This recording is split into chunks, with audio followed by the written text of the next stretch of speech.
goal oriented, right? Our goal is to maintain our position in the race. We want to stay ahead. Okay, so now we've got one movement around the head. Now I was talking to Ro a minute ago. There's a couple little manipulations on this technique. Kind of, you can change it a little bit depending on what you're looking for, whether you want a high side arm bar, or want to take the back, or whatever. Something that was just mentioned a little while ago that you know must be noted. It's kind of the white elephant in the room is, well, what if they turtle up? What if?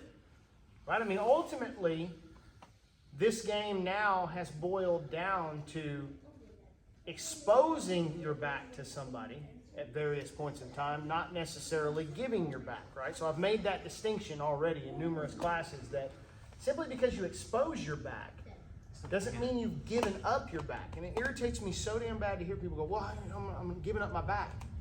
No, you haven't given your back up until somebody's went hooks in and they have you in an official form of control. There's still the element of successfully taking your back and stabilizing. So just because you expose it doesn't mean that they've taken it. If that were the case, then close guard, somebody getting a look at an arm bar should be the end all be all, right? You're getting a chance at it, doesn't necessarily mean you're giving it. That's not something we want to do every day, but additionally, if the mount is off limits, you can't get the mount, right? They're not giving you the opportunity to get to the mount, but you're giving them enough movement to make them feel like they have a chance to escape. They're ultimately going to have to turtle at some point in time unless they make it to half guard. That's really half guard, guard, or turtle. It's one of the only three things. Now, the concept we're going to look at right now, we're going to go around the legs, and then tomorrow we're going to come in and we're going to talk about popping up and fighting the knee line, maintaining dominance over their knees, and how easy of a concept it is, but how hard it is in practice. Okay, so we start looking at fighting the knee line, staying inside and underneath the knee line. Okay, you'll see that it's really, really effective once you learn a couple basic principles. So now we're going to go around the legs.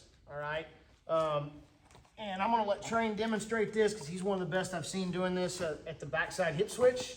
And frankly, my lower back's killing me right now, so I'm going to let him do this real quick. So the backside hip switch, same thing. Somebody's going to high side their elbow, right? They're going to hit their escape, and we're going to pop, and we're going to get that wide position, right? So we've got wide position, good solid base. Everything's kind of kept tied up underneath us.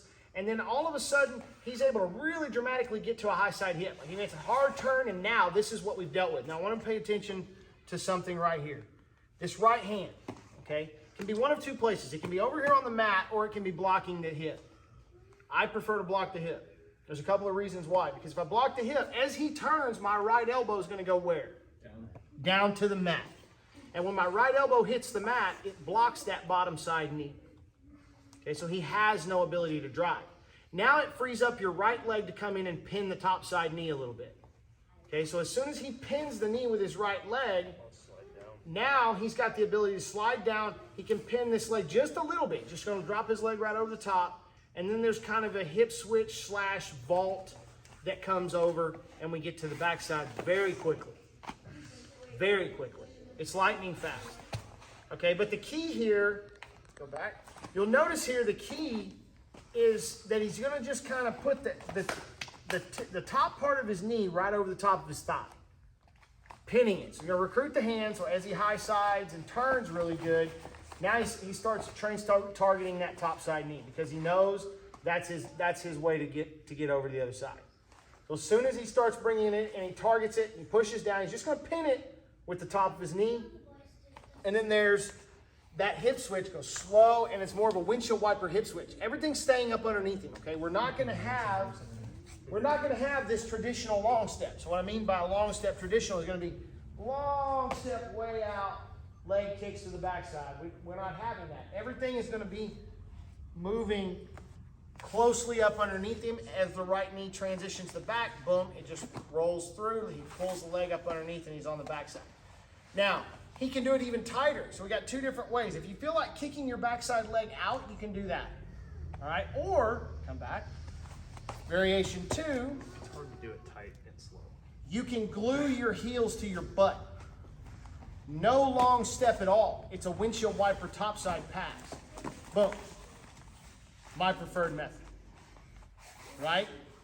If you are a person that struggles with balance a little bit, go back to it again. First one, get that long step in, or the short long step, so that your leg, so that this leg here is going to hit the ground hard on the backside and give you a drop post. Boom. Now, if Sergio turns into him, he's got that backside post he can push up against. And so he's got that hard post that's going to hit the ground and bang, it sets, which also gives him the opportunity to recover and get back up here, right? He's always got a post on the mat, like I was telling you. He's always got a drive. Now, the other one is more of a settle-in type. Okay, so if he goes back, secondary one, keeping the legs up underneath you, the good thing about that is not so much that he can stop it by posting, he can draw it up and hop into that surfer position at a moment's notice. Okay, so go through, he glues his feet to the butt. It's going to feel awkward if you don't give yourself some room to play here, so I kind of rock back to get up on this leg. I'll slide down and then I'll drive it in to give him a little bit of room. Now right here, okay?